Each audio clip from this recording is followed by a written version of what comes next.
तुम अंदर जाओ अब्बू को लेकर। मैं नहीं जाऊंगा जब तक मुझे नहीं पता चलता कि ये शायान कहाँ है। दादा पानी चाहिए, पानी दो आपको। अनस खुदा के लिए तुम चुप कर जाओ, तुम्हारी आवाज सुन के मेरा खून खौल रहा है। मुरसलीन भेजे ना इन्हें अंदर।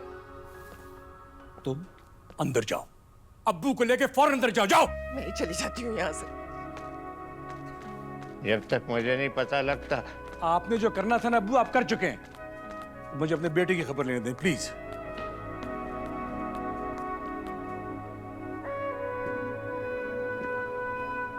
हेलो शायान, कहाँ हो तुम? नहीं बताऊंगा। मैं बात कर रही हूँ। मैं दोस्त के घर पे हूँ अभी। कौन सा दोस्त? नवीन, मैं थका हूँ, बाद में बात करूँगा। तुम मेरी बात कर। हेलो हेलो, हाँ शायान। हाँ बेटा तुम। हेलो, किधर हो तुम? हेलो। फोन बंद कर दिया उसने। क्या जरूरत थी मेरे हाथ से फोन लेने की? छिपली मैं बात कर रही थी। मिलाओ दोबारा से। कभी नहीं उठाएगा। जानती नहीं अब अपने बेटे को। ठीक है वो, ही इज फाइन। क्या है भाई? कोई जरूरत नहीं है कुछ भी बताने की। मेरा बेटा ठीक है, खैर खैरियत से है, बस मेरे दिल को तसल्ली हो गई।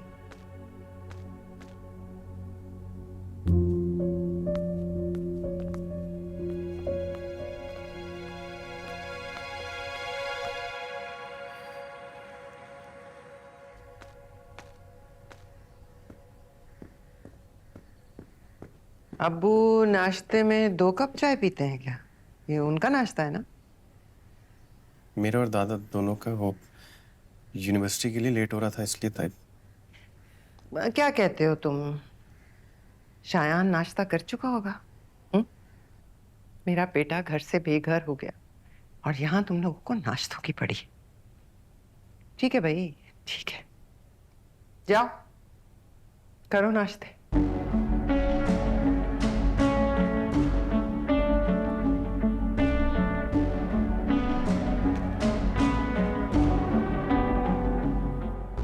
क्या कह रही थी तुम्हें शाजी? हैं?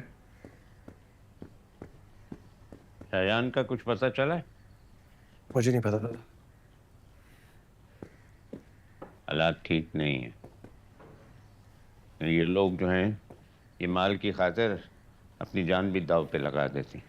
अरे भाई ये मेरे हल्क से नहीं उतरेगा, क्या कर रहे हो? फिर भी खाना पड़ेगा दादा, आपने मेडिसिन खानी।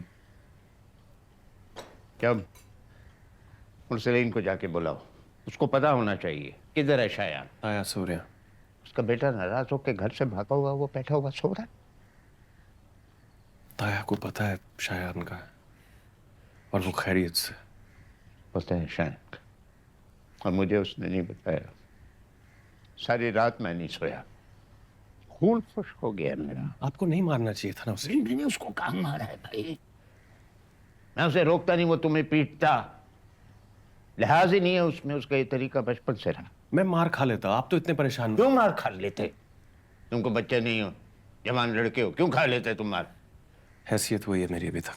कोई हैसियत तुम्हारी वही हैसियत है जो शीरीन की और उसकी है। एक ही रिश्ता है मेरा तुम सारों के साथ। ऐसा आप समझते हैं दादा?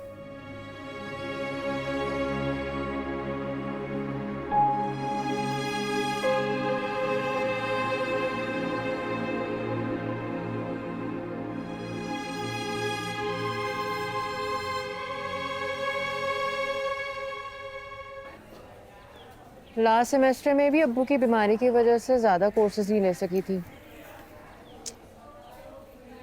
सोचा था इस सेमेस्टर में ज़्यादा कोर्सेज लेके स्कॉलरशिप के लिए अप्लाई करूँगी, वो भी नहीं हो सका। हाँ तो अभी भी कर सकती हो। कह दो कि तुम्हारे अब्बू फौत हो गए और भाई गासिब हो गया, बेमुरवत हो गया, यतीम हो गई हूँ, मिस्कीन नहीं हूँ मैं, साहिब जायदाद हूँ। जब अपना पैसा है तो उसको हासिल करने की कोशिश क्यों ना करूं पहले मैं? ऐसे तो और कितने हकदार स्टूडेंट्स हैं।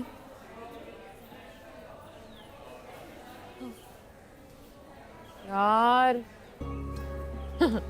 अरे उसको तो देखो ऊपर, इधर हम अपने फीस के मसलों में उलझे हुए और वो देखें, अनस मुज्तबा अपनी पढ़ाई में लगा हुआ है। तुम्हें यहाँ कहीं आगे पीछे दूर नजदीक कोई पढ़ाई करता हुआ नजर आ रहा है? लेकिन ये मिस्टर पढ़ रहे बैठे हुए, नजरें उठाने की भी फुर्सत नहीं है।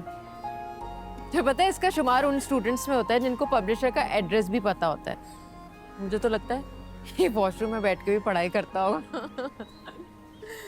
हाँ, मगर इतना पढ़ने के बावजूद इसे स्कॉलरशिप थोड़ी मिली। मुझे लगता है इसने कम कोर्सेज लिए होंगे। उसको क्या जरूरत है यार, वो दौलतमंद बाप का बेटा है। अमीर बाप के बेटे को छोड़ो, आ जाओ, फीस पे करते हैं अभी। मुझे पता था तुमने रात में अपने बैग में रख लिए थे ना मेरे फीस के पैसे। मैं नहीं ले सकती। तुम क्यों नहीं ले सकती? क्योंकि यार मेरे पास अपने खुद के पैसे हैं। क्यों लूं मैं, क्यों लूं?